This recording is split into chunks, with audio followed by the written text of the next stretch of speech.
ng Iglesia ni Manalo. Iglesia ni Manalo na Diablo na nagsasabing iglesia daw ni Kristo. Itong si Marcoleta ay talagang demonyo din na katulad po ni Kibuloy. Paano ko nasabi? Mamaya po papaliwanag ko sa inyo kung gaano po kademonyo yung putang inang Marcoletang ito. Itong malaking matang itong diputang ito na masasabi mo talagang diablo rin katulad ni Kibulok. Mr. Chair, yung vlogger na yan, ang pangalan niya sa social media is Epifanio Labrador. Hindi ko po siya kilala. Narinig po ninyo kung murahin niya yung aking relihiyon na kinabibilangan. At pati po ako pinagmumura niya, tinawag po niya akong demonyo, lahat. Pero hindi po ako kumikibo. Ang sinasabi ko lang, kung tayo talaga ay i-address po natin ang mga ganitong klaseng paninira na mga narratives, ay siguro po pati itong mga ganitong klaseng tao ay may patawag din natin. Ako po, kahit na po ano pang sabihin nila, I will just stay as I am. As transparent and as accountable as I am. Because right now, what we need are people that can probably criticize us to the height of even abusing their rights. Pero ako po, walang problema sa kanila. Ay darating din po ang panahon that these people will be rendered useless.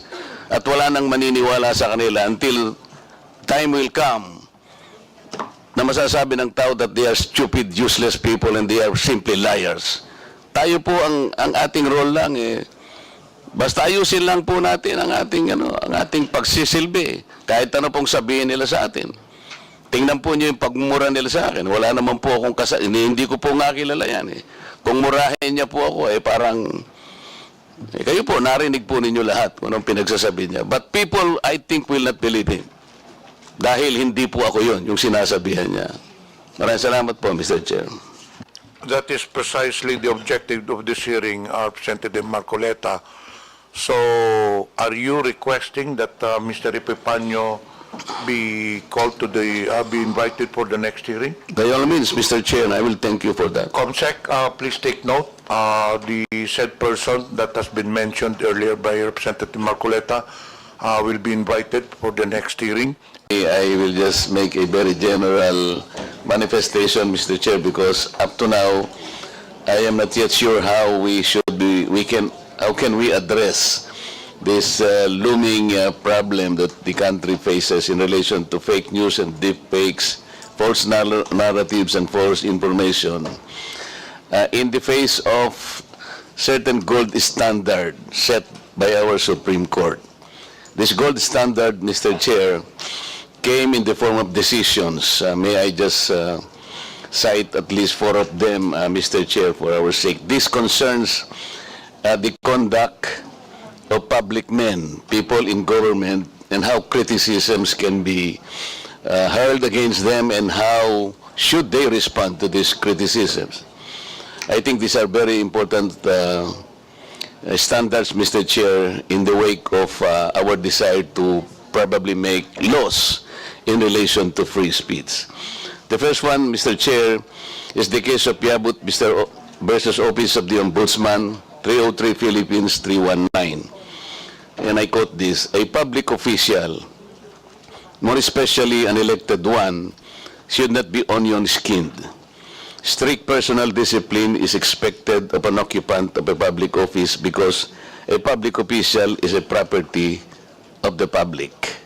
He is looked upon to set the example how public officials should correctly conduct themselves, even in the face of extreme provocation. The second standard, or the second case that reiterates this standard, Mr. Chair, is United States versus Bustos, 37 Philippines 731. And I quote this: the interest of society and the maintenance of good government demand a full discussion of public affairs, complete liberty to comment on the conduct of public men is a scalpel in the case of free speech. The sharp incision of its probe relieves the abscesses of officialdom. Men in public life may suffer under a hostile and unjust accusation. The wound can be assuaged with the balm of clear conscience. A public officer must not be too-skinned with reference to comment upon his official acts. The third one, Mr. Chair, is Sason versus CA, 325 Philippines, 1053. On this point, the rule is that defamatory remarks and comments on the conduct of acts of public officers which are related to the discharge of their official duties will not constitute libel if the defendant proves the truth of the imputation. And the last one, Mr. Chair, is De Leon versus People, 776 Philippines, 701. And I quote this: while petitioners' declarations may be offensive, they are not actionable by themselves. Being sensitive has no place in this line of service, more so when allowing otherwise has the potential to create a chilling effect on the public. Mr. Chair, why am I stressing this gold standard as enunciated by some of the important decisions of the Supreme Court? Because as public men, as public servants, I have cited an example earlier when one blogger attacked me indiscriminately, called me demonyo and all this. My defense to that, Mr. Chair, is not probably to ask him in public to explain or even ask for an apology or he be restrained by this committee, but I will just stand upright, as upright as I can and clean as I am, because people would judge me for what I am and for what this person could do against me. Yun lang po ang nakikita kong parang armas natin. Kapag nakikita nila tayo as transparent as we can to these people, people can easily distinguish na wala yan, sinungaling yan. Like, yun lang ang gusto kong maging karanasan ng tao, kahit na siguro hindi ko na siya demanda o pagalitan o gumawa ng action against him. It is enough that people would not listen to him anymore. That he will be rendered useless and people would just judge him as, you know, as a liar, somebody who peddles something that cannot be accepted by people. To me, that is already a consolation, Mr. Chair. So kung ating pong mga vloggers ay maaring napapasobra po yung kanilang pagkikriticize sa atin, talaga kung minsan po ay ganon. We have to strike a balance between the public affairs, between the public issues that must be deliberated completely and in the light of an extensive discussion of public affairs of government. You have to strike a balance between the importance of these issues discussed in public and the hostile accusation that might arise from this. Yun po yung gusto ko po. May mga batas naman po tayo, once they attack us on a private side, ang sinasabi po ito very, very easily, that could constitute libel pagka-personal na po. Kagaya po nung tinawag niya po akong demonyo, okay, yun na po, personal na po yun. It's up to me to act kung gagamitin ko pa po yun. Pero sa akin po ay parang ano na lang yun.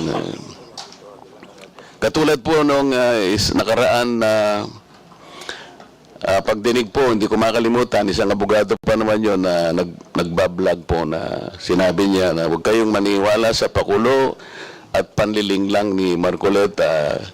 You were here, Mr. Chair and members, nung tanungin ko po siya, ano po ba po yung basihan ninyo na ako po'y nandin lang. Wala po siyang maisagot ng kahit ano. He is a lawyer and he was allegedly teaching in a very reputable law school. So yun po, Mr. Chair, pwede ko po siyang demanda ng, pwede ko po siyang padisbar, no?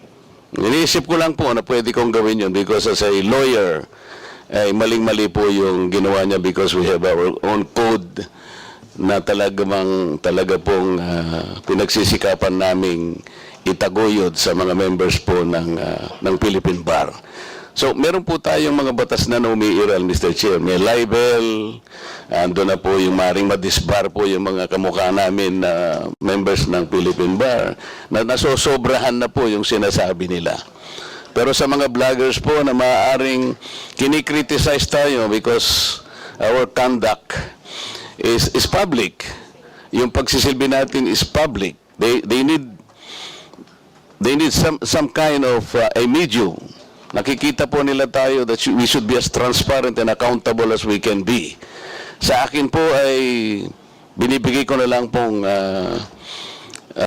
isang karapatan para sa kanila. Wag lang po sana yung sumobra po na maging personal na po ang mga pangyayari. Maraming salamat po, Mr. Chair.